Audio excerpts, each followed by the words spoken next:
Hey guys, welcome back to another video. Today we will be talking about Tim Walz as Kamala Harris's vice presidential running mate and how he is helping the ticket tremendously and how it is very clear that the Trump campaign clearly has nothing on him. They were not prepared for him at all, and why Tim Walz was absolutely the right pick for VP. And, now we actually have more data to prove this. So we do have many favorable versus unfavorable polls regarding Tim Walz. These are just favorability polls. And, right after he was announced, right, August 2nd to the 3rd, so at the beginning of the month when he was announced, or this was even actually before he was announced on the 7th, I believe. He was more favorable by 7% and then 5% by 4%. But what you see here is that 17% found him favorable, 13% found him unfavorable in this specific poll. So as you can see, those are low numbers. That's only 30% of the respondents that have any opinion on him. So he was very little known. But now we have newer data. We see now 41% find him favorable in this newest YouGov poll released a couple days ago, and 30% find him unfavorable. So now that's 71%. But what do you see? We see that he is favorable plus 11%. He's 11% more favorable than unfavorable.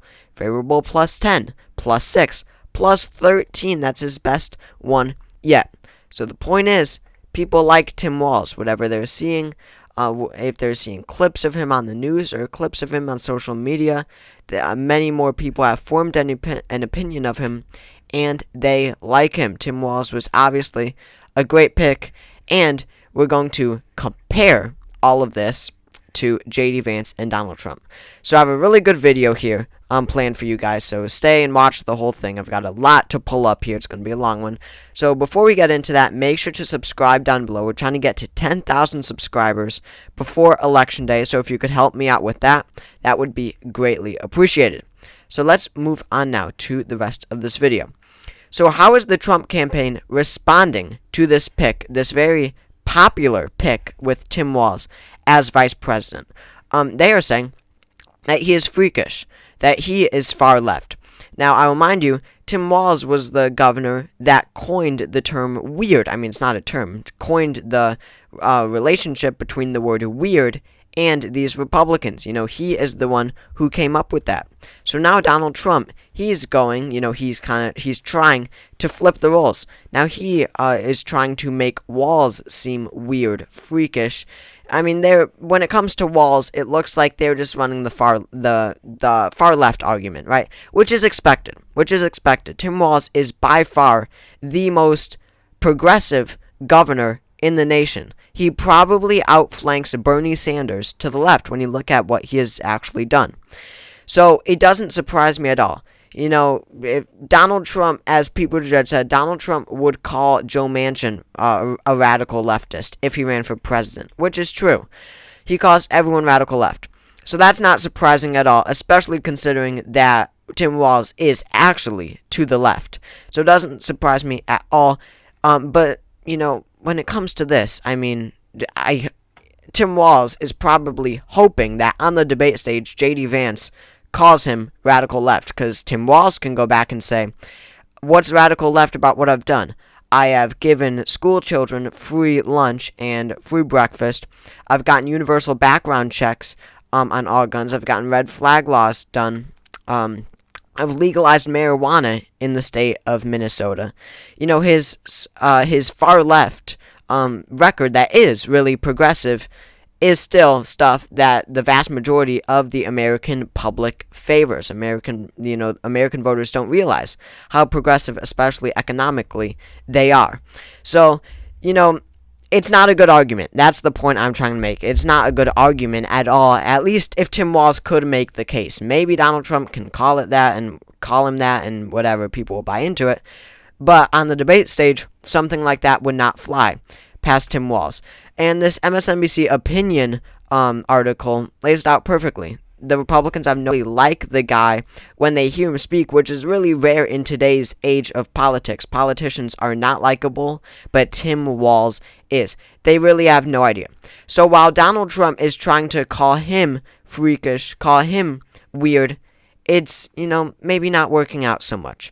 Because, they're trying everything with Tim Walz. They're calling him far left, and then they're bringing up his military background, how he left the military like 2 months before they left to Iraq. They're calling him a stolen valor, of course. They're trying this whole thing. At least you can see it on social media, but it's clearly not working out across the nation. Maybe it is on Twitter. Not really across the nation, because you can look at Google Trends, what people are searching for. These are the search results for each of these things. J.D. Vance, or I should say Tim Walz Stolen Valor versus J.D. Vance Couch. And I'm sure you all know what point I'm trying to make here. But, the Republicans, they're trying to make Tim Walz seem like the weird guy and bring up, these scandals about his past, when something that isn't even true, and it was just like a stupid, funny post that someone made on Twitter that isn't even true at all, is more relevant among the American people, by far. Since August, this is just a day, and I think it's going minute by minute here, and it looks like for about 5 minutes, or maybe even less, in the past day, Tim Walz Stolen Valor were searched more than J.D. Vance Couch. State by state, ironically, the only state where it's even close and it's about the same is Wyoming, the most Republican state in the nation. J.D. Vance Couch crushes Tim Walz Stolen Valor in every state. New York, 89% of searches were for J.D. Vance Couch versus 11% for Tim Walz Stolen Valor. So the point I'm trying to make, yes, it's funny, but these attacks on Tim Walz are falling completely flat, and, that's what the Trump campaign is literally running their campaign on, while obviously the Harris campaign isn't running on J.D. Vance Couch. So, you get the point I'm trying to make. The attacks are just falling flat, clearly, and Tim Walz is more favorable. Now, we've got these favorability numbers. They are so high for Tim Walz. Now, let's compare that to the pick that Donald Trump made for a running mate, J.D. Vance, which he deeply regrets. So let's just remember some of these Tim Walz favorability polls. Favorable plus 11, plus 10, plus 6, plus 13. Those are the most recent polls. The 4 most recent. Now let's look at some of the recent ones for J.D. Vance. This is J.D. Vance favorability. On average, he is favorable by 9.5. Oh wait, no, unfavorable by 9.5% on average. Unfortunately, they don't give us an average here, not yet. I'm sure it'll be up soon. But it looks like Tim Walz's average is around, at least in the newer polls, of course the outdated ones become less relevant, but in the new polls, it looks like it is about plus 10 favorability for Tim Walz. Now it's the opposite for J.D. Vance. He's 10 points unfavorable. Some of the most recent polls, unfavorable plus 11, plus 8, plus 9, plus 10, plus 14, plus 16, plus 17% unfavorable, 30% favorability, 47% unfavorable. So it's clear even Republicans don't like this guy. Even Republicans are willing to admit in these polls that he is not favorable. And you can even clearly see it in his 2022 Senate race. It should have been a layup, but he underperformed Trump. Where he underperformed Trump the most, Appalachia. I guess I won't go into all that, since I don't have the map pulled up. But as you can see, Tim Walz is about 20 points more favorable right now than J.D. Vance nationwide. 20 points. Now, I also want to bring up, it's, not all about running mates. Of course, what's more important is the presidential candidate, obviously. And that doesn't get much better for Republicans either. We see that since Kamala Harris became the presumptive Democratic nominee, she has shot up in favorability. On July 10th, 1 month and 2 days ago, Kamala Harris was unfavorable plus 17%. 17% more unfavorable than favorable. But today, she stands at unfavorable plus 5. That's just, and it's, look at that graph. Look at that graph. Look at how much Favorability has risen. Unfavorability has fallen. Just truly stunning. Compared to Donald Trump, now Donald Trump is, he has seen an increase as well. I don't know why, but still, he is less favorable than Kamala Harris is, which is just so interesting to see. I mean, I brought up, what was it? That was July 10th, that day I brought up before. And on July 10th, Donald Trump was unfavorable plus 12. Again, Kamala Harris was unfavorable plus like 17 or 18, whatever I said. It has never been the case that Donald Trump was less favorable than Kamala Harris or even Joe Biden. He has been more unfavorable than Joe Biden to the American public for the longest time. But Kamala Harris has been able to pick up those numbers tremendously. So, favorability is so important. And just bringing up a specific state here from a very good pollster, New York Times, the state of Michigan, a critical battleground state in 2024. It's absolutely a must-win for Kamala Harris.